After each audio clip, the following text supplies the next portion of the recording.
Hello there, I'm Lee from Educative. Welcome to Educative Sessions. If you like this episode, please be sure to click the like button below wherever it may be. Also, don't forget to subscribe and get reminders on future content. Enjoy.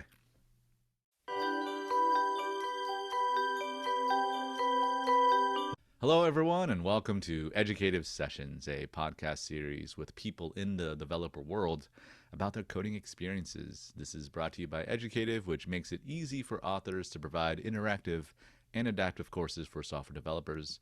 My name is Lee Ngo, and I am the host of Educative Sessions. Today, my guest is Mohammed Sajid, who we're going to say this talk will be a lot about cloud and solutions architecture and what it's like to be in this kind of career and what it takes to be terrific at it. Sajid, welcome to the show. Thank you very much. Thank you, Lee. Hello, everyone. I hope you all are doing great. Fantastic. All right. Let's begin with the dumb, simple question. How do you define cloud architecture or being a cloud architect or a solutions architect, as you'd put it? Or is it even possible to call it a cloud solutions, or is that too much? I think different people call it in a different way, and I think everybody means the same. Yeah. So, in my point of view, solutions architect actually, let me put it this way: what it is not. Actually, it's not a rank. Some people think it's some kind of a rank or some kind of a like a higher role in a company within hierarchy Mm-hmm. or all that. But actually, solutions architect is not like that. It's a leadership role, and Oh, it okay. has it has a great responsibility. And what I think the core part of the solution architecture role is being the trusted advisor for the customers and also for the teams you are working with.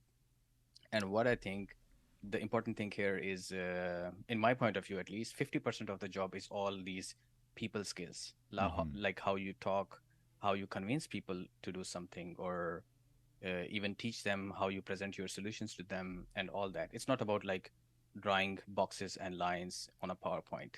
Right, right.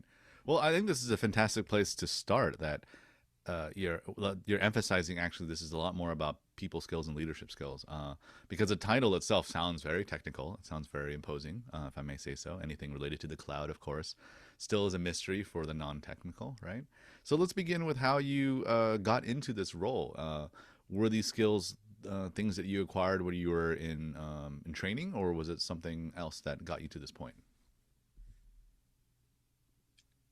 Yeah, I mean, actually, it's a transition. So I started as a developer. So when I was working in the beginning of my career, I was working as a developer. I learned a lot of stuff, did my CS degree from Pakistan. I'm originally from Pakistan. Okay.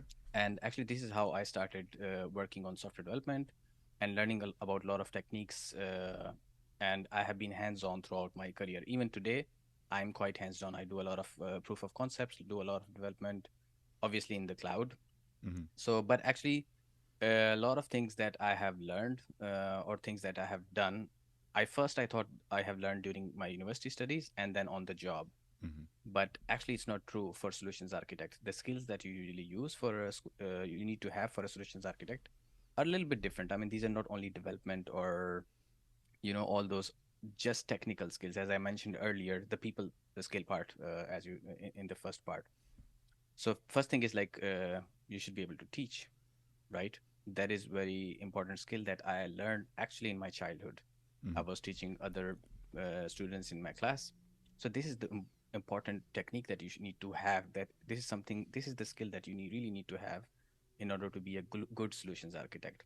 And unfortunately, a lot of people don't like to teach.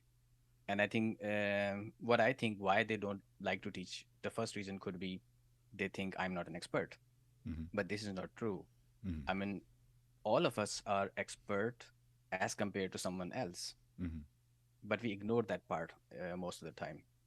But then what happens when we learn something? Actually, we hit by this curse of knowledge. Right. The curse of knowledge is about once we know something, we assume everybody knows it. That's why we shouldn't teach, right? Mm-hmm. So that is that is a problem. This is the thing where problem starts. Like people don't teach, and this is very important skill for a solutions architect to have. Got Another it. one is Yeah. like learning, like always learning, continuous learning. You might have heard this Kaizen, which is roughly translates to like continuous improvement or something like that. Mm-hmm. Mm-hmm. So you cannot stop learning. You have to keep on learning. So this is something that I have learned in my early childhood. Like you cannot stop learning. You have to keep on learning. I mean, I find it the way that you're describing it, it sounds, and it doesn't sound like, is there still a lot of energy that's dedicated towards building and being an engineer or a developer in this regard?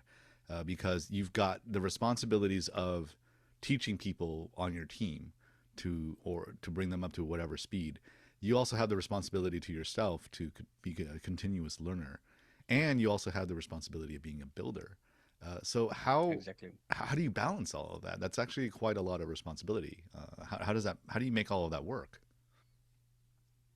Well, I think you have to be relentless in terms of your time management. This this Hmm. this is the first thing I tell everyone who really wanna like jump into that. You, I mean, you need to understand what is important and what is urgent. So you need to make sure you always prioritize important stuff over urgent stuff, and then you should be really good at delegation. All right, that's how you actually manage. That's how you can actually control all that part. And sometimes I call it the controlling the environment part as well, right? Hmm. You hang out with people who really build you, who really help you like become better, right? And that's how you get a lot of learning from other people as well, and then transfer that teaching to transfer that knowledge to other people in a form of teaching to other your peers. Hmm. And to be honest, Lee, I don't consider teaching and learning two different things. Mm, okay. So when you teach, actually you learn twice. So there is Yes. actually a learning pyramid. I don't know who defined that. I don't remember right now, but Hmm. it says like when you listen something, you might retain 5% of the knowledge from Right. something, right? Right. When you write something, you might retain 10 or 20%, whatever the figure. It's not Hmm. important here. Hmm. But when you teach, that is the point where you really retain maximum. Right. So I combine teaching and learning together. That's how the time part is pretty controllable, I think. Got it. I love that. As someone who's been an educator and also in my days of trying to learn advanced concepts, when I tried to learn it on my own or even learning in a classroom, my retention was low and my confidence was low.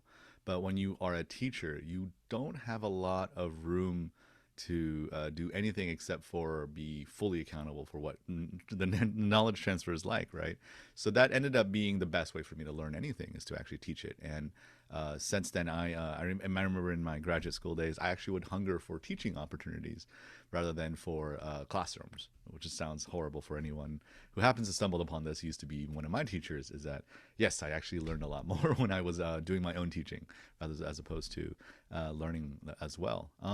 So let's talk a little bit more about these skills, right? So we focused a lot about the necessity to be an effective educator as a architect. But what about what are some other skills as well? You're working with engineers still. You're working. What is necessary, and how does one acquire that ability to, I guess, be an effective architect in that regard? I think the most important thing I have already shared, that is the continuous learning part. Hmm. That is very important.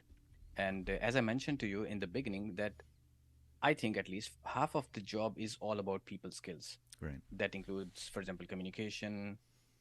In communication, you can include, let's say, listening, Hmm. speaking, and a lot of other things related to that. And teaching is also one part of communication. Like at least you know how to articulate your ideas to somebody else.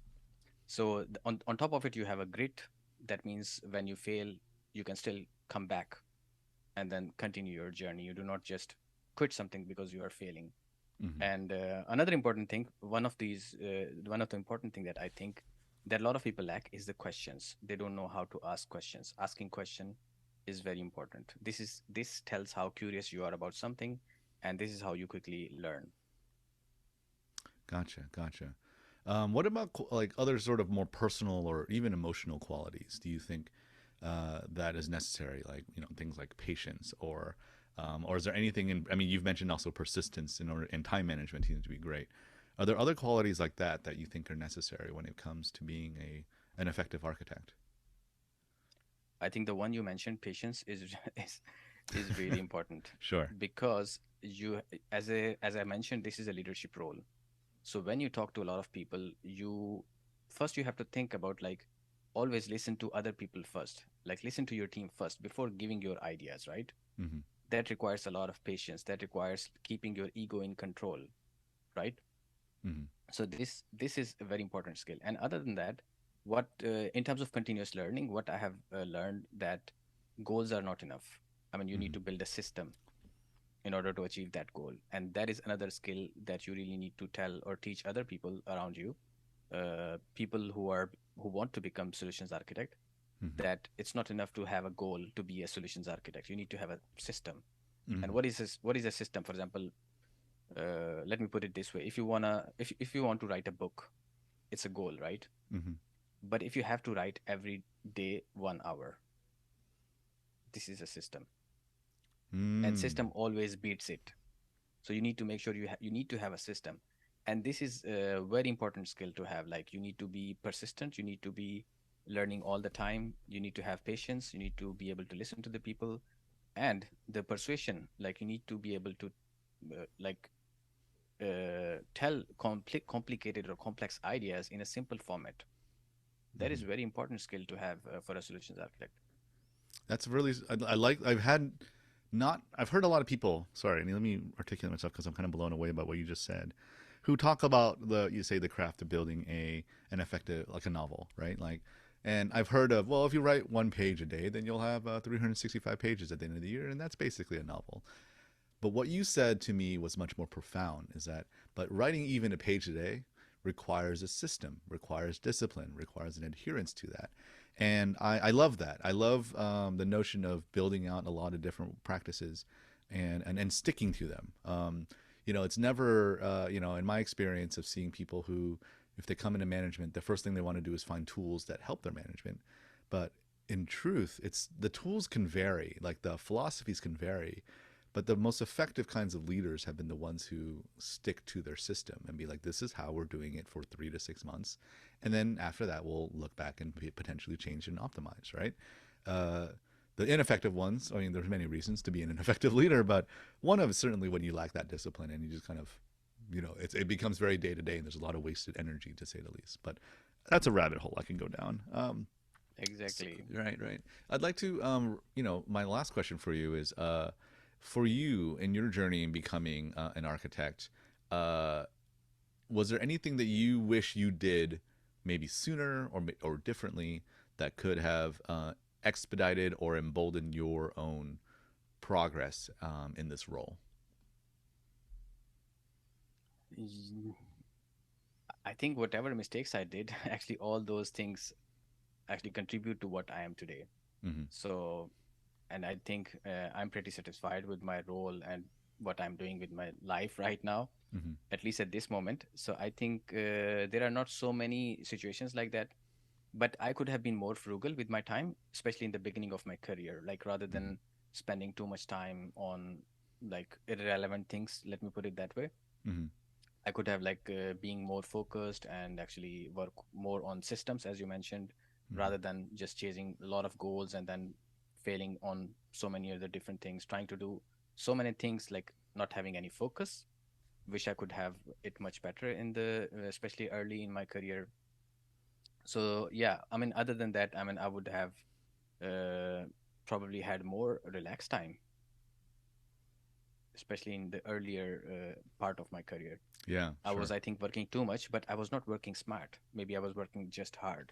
Mm-hmm. Mm-hmm. So, I mean, we also need sometimes break or relaxation so that we don't have to have, we don't have to be in that stressful situation all the time, right?